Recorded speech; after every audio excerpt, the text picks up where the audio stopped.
पुण्यात सारथी संस्थेच्या वतीने MPSC UPSC परीक्षेमध्ये उल्लेखनीय यश मिळवणारे विद्यार्थी त्यांचे पालक यांचा सन्मान सोहळा आयोजित करण्यात आला होता। कार्यक्रमाला प्रमुख उपस्थिती होती ती राज्याचे मुख्यमंत्री देवेंद्र फडणवीस यांची। उपमुख्यमंत्री सुनेत्रा पवार सुद्धा उपस्थित होत्या। मंत्री, खासदार, आमदार उपस्थित होते। पण चर्चा ना कार्यक्रमात सत्कार झालेल्या विद्यार्थ्यांची झाली, चर्चा ना देवेंद्र फडणवीसांच्या भाषणाची झाली, चर्चा झाली ते एका राड्याची।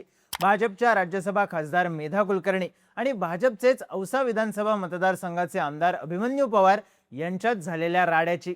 या कार्यक्रमातून मेधा कुलकर्णी या तडकाफडकी निघून गेल्या।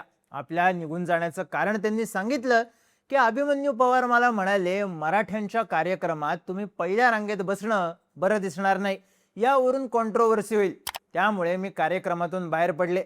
हा विषय जागेचा नाही तर जातीचा आहे असंही त्या म्हणाल्या। त्यानंतर माध्यमांशी बोलताना या दोन नेत्यांमध्ये खडाजंगी झाली। पण नेमकं घडलं काय? मेधा कुलकर्णी इतक्या का चिडल्या? पाहूयात या व्हिडिओमधून। नमस्कार, मी चिन्मय आणि तुम्ही पाहताय बोलबिडू। शुक्रवारी 26 जूनला पुण्यात मुख्यमंत्री देवेंद्र फडणवीस यांच्या उपस्थितीत सारथीचा कार्यक्रम पार पडला। या कार्यक्रमात गाजलं ते नाराजी नाट्य। स्टेजवर पहिल्या रांगेतल्या अनेक खुर्च्या रिकाम्या होत्या, काही नेते अनुपस्थित होते। पण या कार्यक्रमातून मेधा कुलकर्णी निघून गेल्या। समोर आलेल्या एका व्हिडिओमध्ये या कार्यक्रमात अभिमन्यू पवार आणि मेधा कुलकर्णी एकमेकांशी बोलताना दिसतात। त्यानंतर मेधा कुलकर्णी दुसऱ्या रांगेत बसतानाही दिसतात। पण या दोन नेत्यांमधला वाद सुरू झाला तो पहिल्या रांगेतल्या खुर्चीवरून। मेधा कुलकर्णींनी माध्यमांशी बोलताना केलेल्या दाव्यानुसार अधिवेशन सुरू असताना या कार्यक्रमाला काही नेते अनुपस्थित होते, त्यामुळे पहिल्या रांगेतल्या काही खुर्च्या रिकाम्या होत्या। त्यावेळी तिथे उपस्थित असलेल्या अधिकाऱ्यांनी सांगितलं की उपस्थित नेत्यांनंतर मेधा कुलकर्णी यांचा प्रोटोकॉल आहे, त्या खासदार आहेत, पण अभिमन्यू पवार यांना स्वतःला पुढच्या रांगेत बसायचं होतं, त्यामुळे ते मला म्हणाले मराठ्यांच्या कार्यक्रमात तुम्ही पहिल्या रांगेत दिसणं बरोबर दिसणार नाही, यामुळे कॉन्ट्रोवर्सी होईल। हे ऐकून माझा राग अनावर झाला आणि मी कार्यक्रमामधून निघून गेले। त्यांच्या या प्रतिक्रियेनंतर अभिमन्यू पवार यांनी प्रतिक्रिया दिली। ते म्हणाले, ताईंचा गैरसमज झालेला आहे। मी त्यांना एवढंच म्हणालो की नरेंद्र पाटील पुढे बसतील, कारण ते अण्णासाहेब पाटील विकास महामंडळाचे अध्यक्ष आहेत। आपण दोघं मागे बसू, यात कुठल्याही जातीचा विषय किंवा वाद नाही। नरेंद्र पाटील पुढे बसतील आणि आपण आमदार खासदार मागे बसू, असंच मी म्हणलो आहे। बाजूला दाभोळकर, राजूरकर, योगेश अण्णा होते, सगळ्यांना विचारा। मी ताईंनाही विनंती करतो, मी काय बोललो ते तुम्ही आठवून बघा। हा कार्यक्रम माझ्या घरचा नाही, त्या माझ्या नेत्या आहेत, वरिष्ठ आहेत। त्यानंतरही माझ्या वक्तव्यामुळे कोणाच्या भावना दुखावल्या असतील तर मी दिलगिरी व्यक्त करतो। कार्यक्रमातून निघून जावं की बसावं हा त्यांचा विषय आहे, मात्र पुढे एकच खुर्ची रिकामी होती म्हणून त्यांना विनंती केली। पण इथंच या प्रकरणावर पडदा पडला नाही। आधी मेधा कुलकर्णी यांनी माध्यमांशी संवाद साधला, तेव्हा त्या म्हणाल्या, एका ठिकाणी नरेंद्र पाटील आणि दुसऱ्या ठिकाणी अधिकारी म्हणत होते तुम्ही बसा, कारण मी खासदार आहे, स्थानिक आहे, माझ्याकडे डिपार्टमेंट रिलेटेड पार्लमेंटरी कमिटीचं चेअरपर्सन पद आहे। मात्र अभिमन्यू पवारांना ते नको होतं, फक्त मराठा समाजाचे लोक पुढे बसतील असं त्यांचं म्हणणं होतं। अभिमन्यू पवार सगळीकडे फिरून हे सांगत होते की मी बसतो, मी बसतो, सगळे त्या ठिकाणी होते।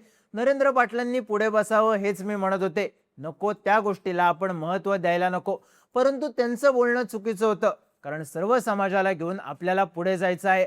मला टार्गेट केलं, त्यामुळे मी तिथून निघून गेले। मी जर तिथे अपेक्षितच नसेल आणि माझ्यामुळे वाद निर्माण होणार असेल तर तिथे थांबून काहीच फायदा नाही। यांच्या या टीकेला अभिमन्यू पवार यांनी उत्तर दिलं ते माध्यमांच्या एका कार्यक्रमात।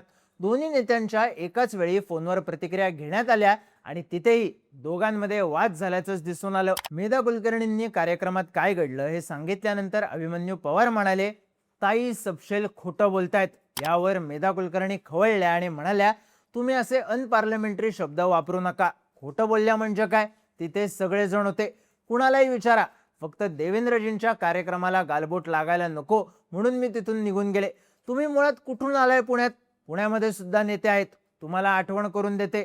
तुमची निवडणूक होती तेव्हा तुम्ही मला विनंती केली की ब्राह्मण समाजाचा मेळावा आहे, तुम्ही या।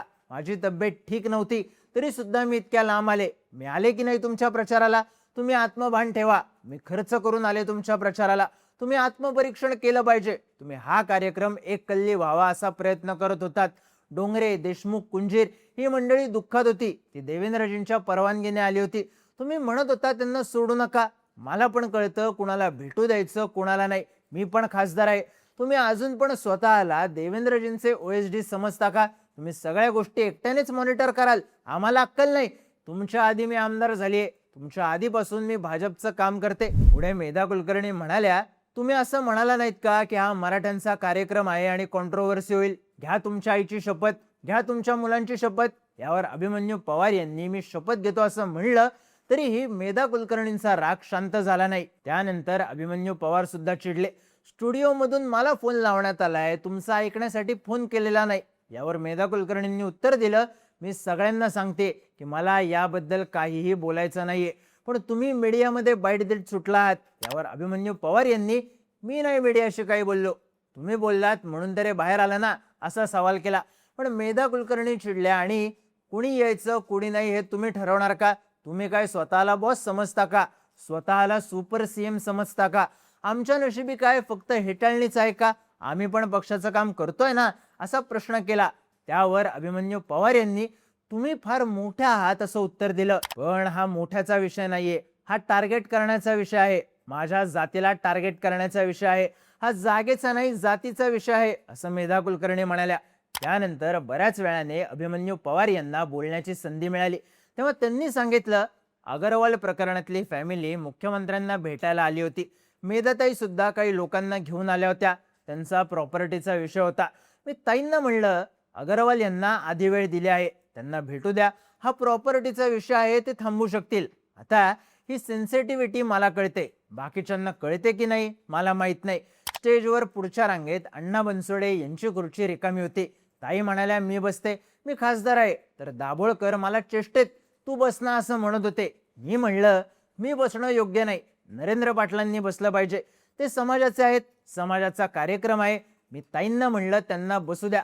मी ताईंना म्हणलं की कॉन्ट्रोव्हर्सी होईल कारण नरेंद्र पाटील हे अध्यक्ष आहेत, त्यांना मंत्री दर्जा आहे, ते मागे बसणं योग्य नाही असं मी ताईंना म्हणालो. पण त्यांनी मीडिया समोर हे सगळं वेगळ्या पद्धतीने मांडलं, असं अभिमन्यू पवार म्हणाले. आता या सगळ्या राड्यात नरेंद्र पाटील यांनी, अभिमन्यू पवार यांनी मला सांगितलं, नरेंद्र तू जाऊन पुढे बस. खासदार ताई त्यावेळी तिथे उपस्थित होत्या. माझी विनंती आहे, या वादात कुणीही पडू नये, पवार यांच्याबद्दल कुठलाही गैरसमज करू नये. मी खासदार ताईंना हात धरून सांगितलं, तुम्ही नाराज होऊ नका, जाऊ नका, पण त्या गेल्या. असं म्हणत पाटलांनी वादावर पडदा टाकण्याचा प्रयत्न केला. त्यानंतर माध्यमांच्या प्रतिनिधींशी बोलताना मेधा कुलकर्णी यांनी, बसण्यावरून कोणताही वाद नाही, पण यामध्ये जातीचा संबंध कोणता आला? अभिमन्यू पवार हे स्वतःला कुणीतरी सुपिरियर व्यक्ती समजतात असं दिसतंय. त्यामुळे मी माझ्या बॉस सोबत बोलेन. मी प्रत्येक कार्यक्रमात सांगते की आपण हिंदू म्हणून एकत्र येत जगलं पाहिजे. पवार यांच्या मतदारसंघात मी गेले होते, ब्राह्मण समाजाचा मेळावा घेतला होता. अभिमन्यू पवारांना मतदान करा असं सांगितलं आणि समाजाने त्यांना एक गठ्ठा मतदान केलं सुद्धा.